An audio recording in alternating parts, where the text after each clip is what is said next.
2025-এ প্রয়াগরাজ জুড়ে পালিত হলো প্রায় 2 মাস ব্যাপী কুম্ভ মেলা। আর কুম্ভ মেলা মানেই অঘোরী নাগা সন্ন্যাসীদের সমাহার। কুম্ভ মেলাকে ঘিরে খোঁজ পাওয়া যায় হাজার হাজার ধরনের সন্ন্যাসীদের। তাদের ধরনও ভিন্ন। তাদের মধ্যে এই একজন সোশ্যাল মিডিয়া জুড়ে এখনো ভাইরাল হয়ে আছে। তিনি হলেন আইআইটি বাবা ওরফে অভয় সিং।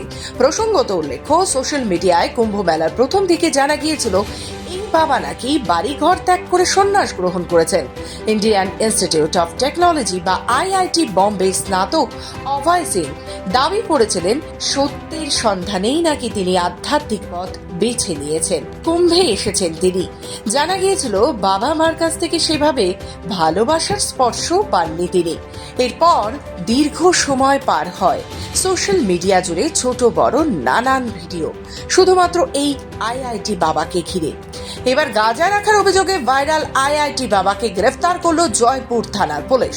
যদিও ধরা পড়ার পর ভাইরাল আইআইটি বাবার দাবি, এটা তো গাঁজা নয়, প্রসাদ। ঋদ্ধি সিদ্ধি এলাকার একটি হোটেলে হট্টগোলের খবর পেয়ে পুলিশ পৌঁছয়। তখনই গাঁজা সহ ভাইরাল আইআইটি বাবাকে গ্রেফতার করে।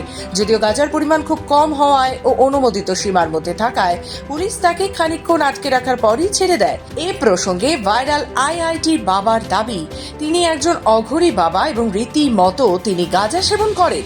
এদিন গাঁজা রাখার দায়ে তাকে আটক করার পর ভাইরাল আইআইটি বাবার বিরুদ্ধে নার্কোটিক্স, ড্রাগস অ্যান্ড সাইকোট্রপিক সাবস্টেন্সের আইনে মামলা দায়ের করা হয়েছে।